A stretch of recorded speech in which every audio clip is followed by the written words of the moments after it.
Meet our mom, Kelly Hutcheson. She is a life coach. She is a child counselor. She is a teacher. She's a parent coach. And she's a mom to us. She will teach you to stop yelling at your kids. She will teach you to get your kids to listen. She will teach you how to never sleep with mommy guilt again. She will teach you how to be an imperfect mom, so you can help your kids be imperfect too. And have harmony in the home.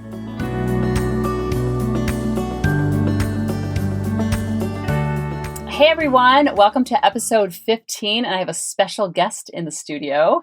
Before I get to our special guest, I want to read something from Adrian, who says, Kelly, my 3-year-old night terrors are gone. My son has never slept through the night. At 2, he finally started waking up only 2 to 4 times, at least half of which were night terrors. Maybe once every 2 weeks he would sleep straight through. He doesn't wake up anymore. First boot camp I did with you in May, I thought my mind was blown then. In July, went through your boot camp again, found more resources, books, Facebook groups, podcasts, not to mention yours starting. And within the first week of my getting it, quote unquote, and it clicking with me how to hold the space, he was down only waking once a night. The next week, not at all, and it stayed that way. He's sleeping, I'm sleeping. I can't tell you what this does for our family and for my confidence. He's sleeping, I'm sleeping. I can't tell you what this does for our family and for my confidence, and he's starting to let go of the anxiety I caused him as a baby with undiagnosed dairy allergy, undiagnosed PPD for me, and I'm letting go of my guilt because now I know how to build connection with him. It won't be perfect, but I have a path, a vocabulary, and a tribe now. This is the best paragraph ever. Thank you, all the tears and all the love. If you ever wake up and think it has been pointless, know that you have been forever changed, my life and the lives of my sons. Oh, come on. That's the gas to my car, people.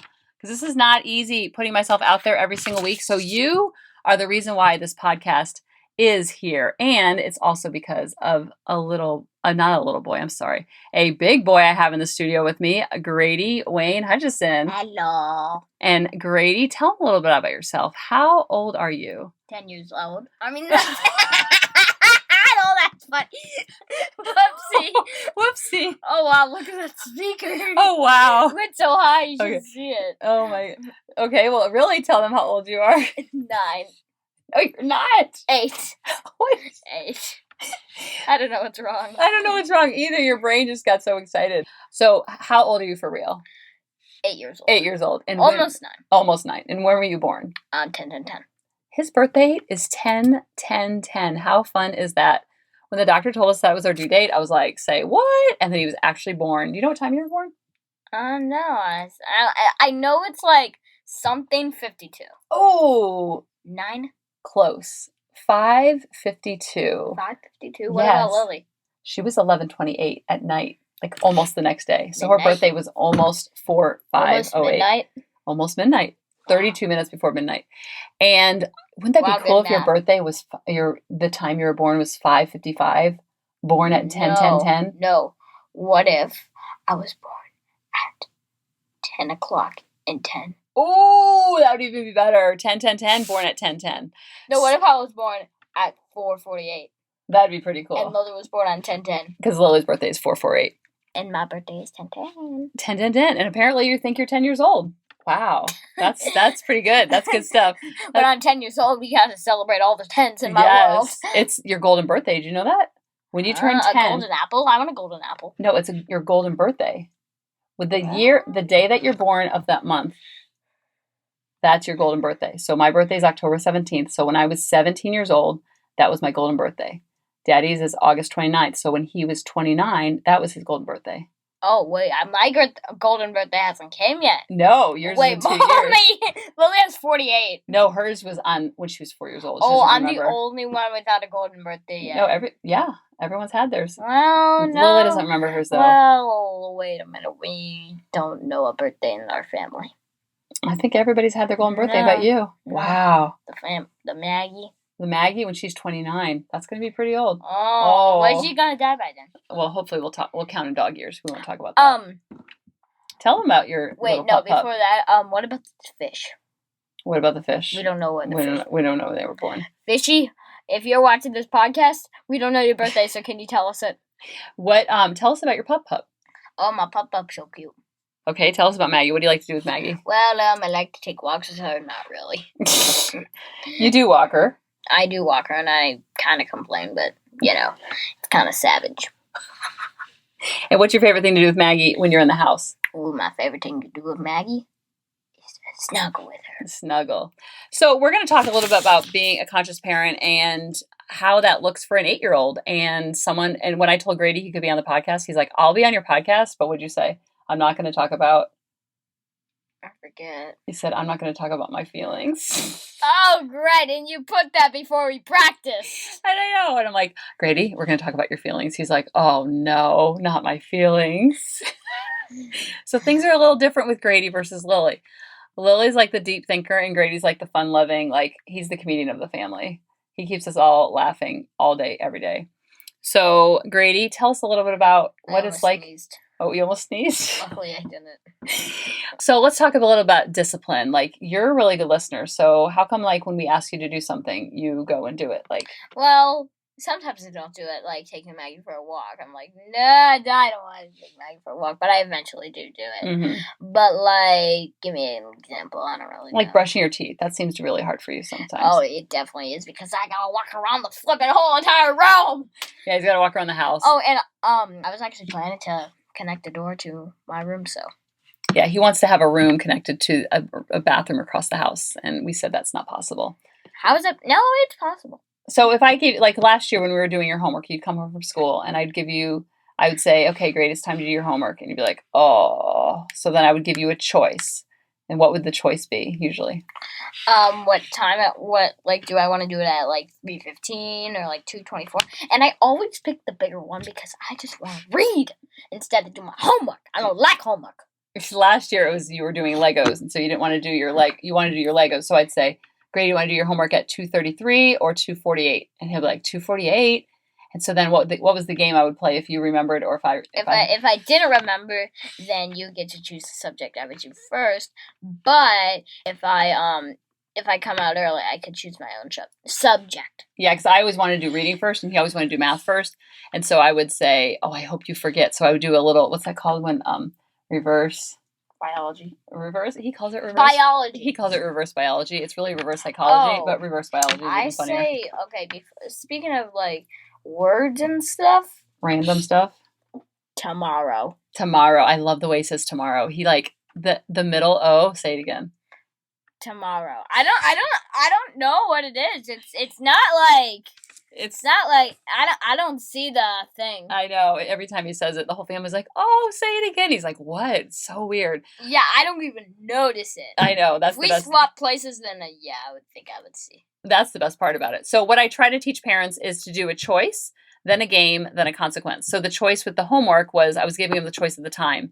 And like with walking Maggie, I would say, do you want to walk Maggie at 5:30 or do you want to do it by 6? And he'd choose 6. And so you always want to give them the choice because you want to give them the power. For 270 seconds. 270 seconds? Wow, that's a long time.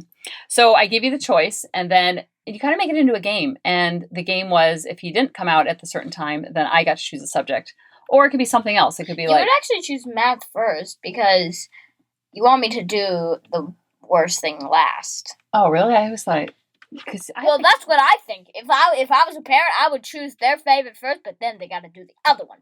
They got to do the other one. So so that's a choice. So the example of giving them the times, and I always choose funny times because then it's not so serious. You have to remember you're working with kids, and so you kind of have to not like 10:45 and then like 10:50. Yeah, I always did like random 10. We're leaving. You want to do it at 2:33 or 2:42, and it would just make it more fun and more gamey. Think of random stuff. Yeah, it would just make it random. So that would be an example of a choice. So let's give it. So choice, game, consequence. That's usually the order in which I do things when it comes to listening. And I'll get more into details about it.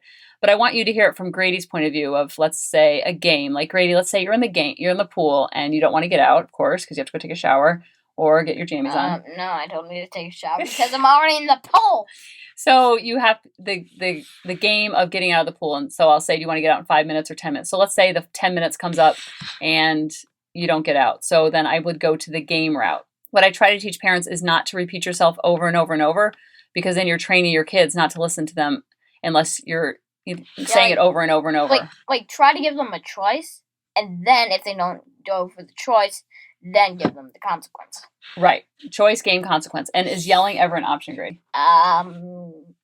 No. Never, ever, Trevor. And do we ever ground you? If you yell, you're getting grounded.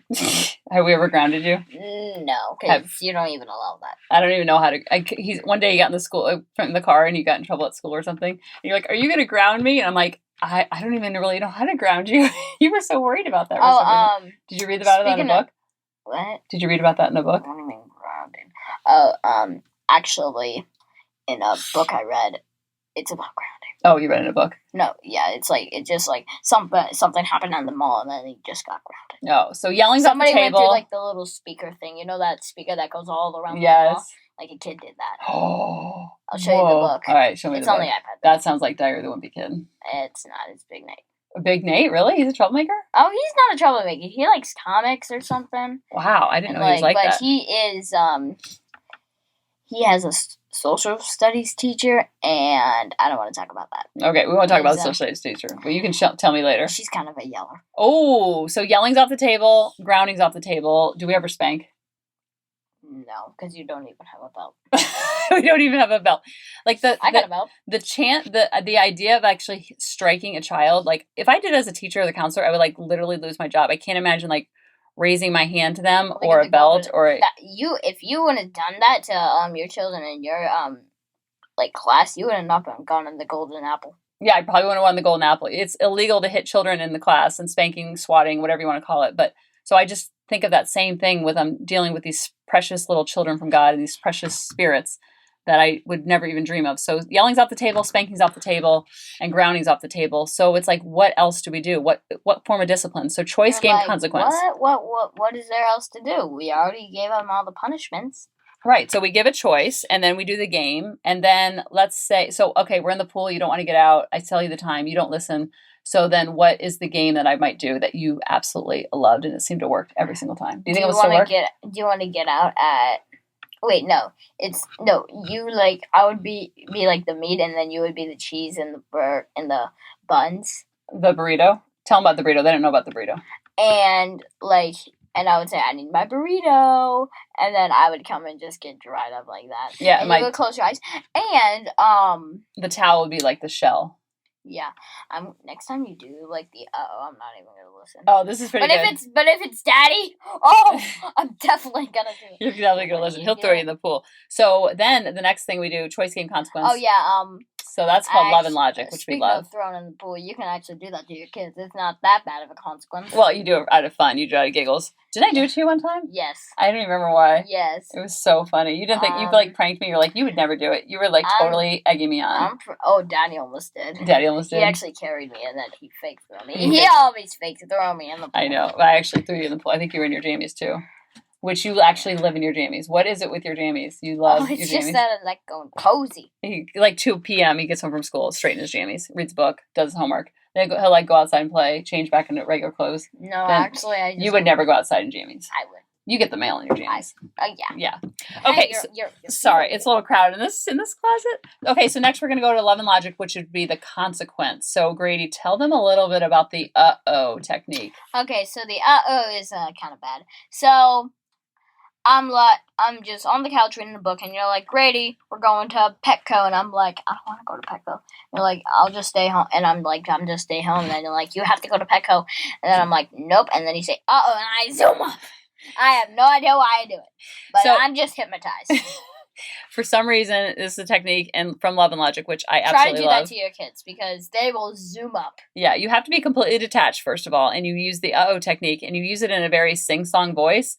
Uh-oh, Grady's not listening. If he doesn't get up on the count of 3, he's not going to. And then I was like, what's the consequence? What's the consequence? The consequence always is natural to what he's not listening to. Like, the consequence, don't, like, spank them or anything. No. Like, think about what your kids usually do. Like, do they, like, go on the iPad after school? You could do a consequence for that, no iPad after school for, like, a week.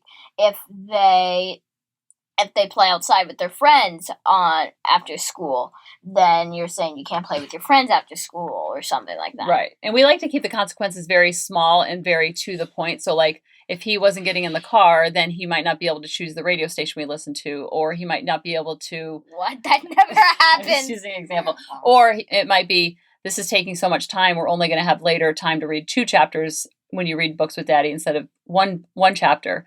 And so you give consequence because it's taking so much emotional bandwidth, emotional time. That's what they talk about in Love and Logic, that you're not going to have time to do something else that they really like. Like if he has Starburst for his dessert, he's not going to have time to have 3 Starbursts. He's only going to have time for 2 Starbursts. And so when you say the uh-oh technique, it like kind of gives them a warning that like you're kind of in danger zone, but you can get out of this. And so you always talk in third person. It's like this. Imagine you're on a train, okay? Okay. A train that's just going, okay? And it's going regular fine, and there's a wall up next, okay? And the uh-oh comes, like, in the middle of the train, alright? And the train, they go for the brakes, but it doesn't stop, okay? And the train keeps going. You're supposed to obey what they say, kinda.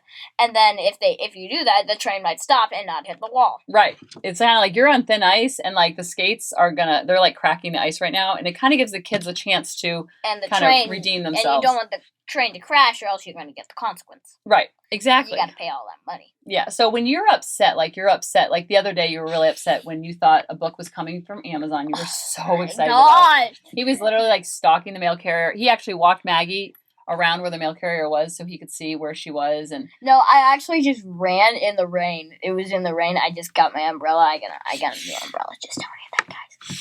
So you went to look for the mail carrier. And I just stayed there, and I saw a truck, and I zoomed back home. Yeah, so he was so excited. Oh. So the book arrives, which he ordered, and I surprised him with it. He put it in his wish list. I remember. Okay, so then you were following the mail carrier to see where she was, and you finally found her. The book arrives. You're so excited. You rip open the box, and then what happened? It's not the book he was waiting for. Because he ordered, what was it, the 115th story? No. Treehouse box set. It had 3 Treehouse books. Each Treehouse book was different. 13, 26, 39. And I already had those books. So when he ordered off Amazon, it said box set, and the picture on the box... I did not see box set. The picture on the box was a different picture, so he thought it was a different book. And so he opened it, and he's literally code red meltdown. Like, I already have these books. And I'm like, oh, dear. And so to help him calm down... I thought it was Wrecking Ball. Because there's a new one coming out, just telling you that. And a new Dog Man, and a new one. You have to think about that one. Yeah, I'll think about that. So he's in the red zone. You don't... Oh, and a new... Wait, no, never mind. So he's in the red zone, and he cannot calm down. And so, like I always talk about, kids cannot calm down on their own. So whenever the child is in the red zone, you always are detached. You're just holding the space for them. I'm going to stay calm to help you stay calm. That's a nice thing to say to them during that time. When they're just like losing their mind, it's not a time to reason. It's not a time to be like, oh, well, you told it. So then you just say, you reiterate what they're feeling, what you think they're feeling. When they're older, do you feel frustrated or annoyed? And you felt really frustrated that time, didn't you? Yes, because you're kind of letting them know. And then next time when they're feeling that way, before they get in the red zone, they're able to articulate it. And then I talked about a time when I felt frustrated, when I recorded a podcast and I recorded the whole thing, and then I was done and the recording button wasn't even working. So you always want to like share the story to kind of like relate with how you're feeling. Oh, and then okay, keep going and I'll tell something. And then a way that Grady really, really, really liked calm down. You still kind of use it a little bit. It's a little babyish. You're almost 9, but you used it up until 7.5. When I'm 9, I'm definitely not going to use it. It's like that. What the thing is going to use is going to turn into X, a million X's. Well, it worked until about the age 7.5, I would say. So I would say, Grady, do you want to spell your name or do you want to make soup? And you always chose make soup. Okay, so Grady, tell them a little bit about what soup is. So you get the little water and you put it in a bowl, and is it a real bowl or is your hands in the bowl? They're pretend. Oh, pretend hands. And then it looks like it's water, and then you taste it, and you're like, "Ooh, it's too hot," and then you blow it down, and then you tape it, and then they just share. Yeah, and what kind of soup do we make? That's the fun part. Any. Like Scooby-Doo soup, SpongeBob soup. We just make marshmallow soup. We just make silly things. It's kind of like pulling them out of the red zone slowly but surely. And that's it. And you're doing is you're teaching them how to breathe. You're teaching them how to think about their thoughts. I think you can teach babies how to breathe breathe when you're like 2 years old. Yeah, you take deep breaths to calm down. So the breathing is just a way for them to you're teaching them how to breathe and how to breathe to calm down and to get them out of the red zone. And so what's another way that you calm down, Grady? Now that you're older, you kind of have your own strategies on your own. I see you breathing. I see you like kind of wiping away the tears when they're coming. And what's another way? I almost flooded the house when I didn't get that book I wanted. Yeah, he was really upset. It was like... I didn't flood the house. No worries. You don't need to cut this part out, but I did not flood the house. He didn't flood the house. The tears just wouldn't stop. I flooded my tears. You were very disappointed. I almost flooded my whole body. I know. And so what's another way that you calm down if you're really upset? Like, I see you go in your room sometimes. I just go into my room and just keep crying until it all goes out. All comes out. Do you ever, like, hug your stuffed animals, read a book? No, I did that one time for the book, but usually what I do is I get the big marshmallow, just put it in my face, and then start crying. And then the marshmallow gets all the water because I want them to stay dehydrated. So it helps to like let them get it out. It's kind of like letting out a sneeze, and you feel better afterwards. And then you come out, and then you're like... not a sneeze, a burp. A burp? When you feel it feels like burp. I feel a lot better. That's kind of like, I guess that's kind of like crying. It just feels like a good release. And then you're also like connecting during that time and letting them know that you're there and you understand and you know that this is a big human emotion that they're going to experience at 8, at 88, at 78, at 38. And so just to normalize it for them as much as possible. So that is what we have for you for choice games and consequences, talking a little bit about love and logic. I'm going to talk a little bit deeper in it in another episode, but I want to really make sure that you understand detaching first, because I could teach you all the strategies in the world, and if you're not detached, then none of the strategies work, and I only know that because that's what I did for the first 5 years of their lives. So, Grady, is there anything else you'd like to share? Before you do it, you said you want to talk about... Yes. What? Do it. Tell them what? Oh, you can tell them. No, you. No, you can. No, you. No, I'm not embarrassed. Okay. So, when I wasn't born yet, just telling you that. I was in heaven. I didn't really know what I was doing up there. But, Mommy was there, and she was a kid, and she was on her mom's car. It was a station wagon. What? It was a big car, yeah. I was on top of her car. Okay. And she climbed up the car. She started dancing with her tap shoes, and they broke it, and she's like, we're disappointed. She's like, no, ground me now. Yeah, I was dancing tap shoes on the top of the station wagon, and I broke it. And my parents' form of discipline growing up was, we're very disappointed in the decision you made. I was like, no, spank me, ground me, do whatever. Don't say the D word. Did they say, no, we're not going to They never did. And the D word was like the known for the family. And so Grady loves that story because he's like, what did happen? And I'm like, they told me they were disappointed in me. And he was like, no, anything other than that. Did you do anything I had to rake leaves as my consequence. Well, what? That's not... that doesn't relate at all. Then you could jump in. Even Grady knows that doesn't relate. Then you could jump in. I didn't jump in those. Yeah, I did a lot of other naughty things. I told you some of the things I've done. No, tell me one more thing that you didn't tell me. I told you about the time that I stole the potato chips. What? I was in 6th grade, and I had a friend dare me to go take a potato chips. The guy was filling up the vending machine, and he had a big box of chips, and he was filling it up, and my friend said, I dare you to go take some of those chips. And so I wanted her to be my friend, and she was kind of peer pressuring me, and I was like, okay, I will. So I went over, and I took them, and then the dean, Mr. Roach, I hear, hey, little girl, get over here. You can't be taking those chips. And I was like, oh, he's like, what's your name? And I was like, Kelly Stout. And he's like, I'm going to call you down tomorrow for the front office. We need to talk about this more. Go get your bus. Because it was after school. He's like, go get on your bus. And I went home and I cried. I think I flooded the bus and I flooded the sidewalk home. I flooded the house when I got home. Did you really? I didn't really, but I really felt like the tears just wouldn't stop. I was so disappointed in myself. What happened the next day? And the next day, I waited and waited. And every time they would call into a room, like, ding, they'd be like, Susie's leaving early. And I'm like, oh, thank God, it's not me. And the ding, and there was like 5 dings that day, and he never called me down. He forgot to call me down. You're so lucky. I'm so lucky, but I felt so much guilt. Oh my goodness, the guilt was just not even worth it. So yeah. You still have the guilt? A little bit of guilt, yeah. A little bit of guilt. You should go talk to the principal. I think he's retired. Saying like, I'm sorry. I took the chips. Wait, no. Is he, how old do you think he is right now? He's probably like 70, 80, 90. Yeah, probably about that. Wait, tell me one more thing. Oh, geez, I could tell you a lot of them. Here, tell me like 3 more things. I'll tell you one more thing because we got to wrap this up. 2? 1. I went 3. You went 2. 1, 2. Okay, 2. One time my mommy asked me if I brushed my teeth and I didn't. And she asked me and I said, yes, I had. And I had so much guilt in my belly. And then she was cutting my bangs and she's like, did you brush your teeth? And I'm like, yeah, I already said I did. I like so much attitude. I was like 8. Oh, that's your age. And then she's like, your breath smells and your teeth, you still have food in your teeth. You didn't brush your teeth. I'm very disappointed you yelled at me. You lied to me. And I was like, wah, wah. And then one time. Wow, you did a lot of mean stuff. I know, I was naughty. But that's the only way you learn. You just got to fall down and you get right back up. Like this, like same thing as the train. The train keeps going. Can't step on the brakes. You make it fix better by stopping the train. Exactly, and that's how you learn. I was a kid, and you're a kid. You're going to make mistakes. I'm going to make mistakes. I'm 44. I still make mistakes. And then one more. You want? Tell me like a really bad one. One time, I think you know the story.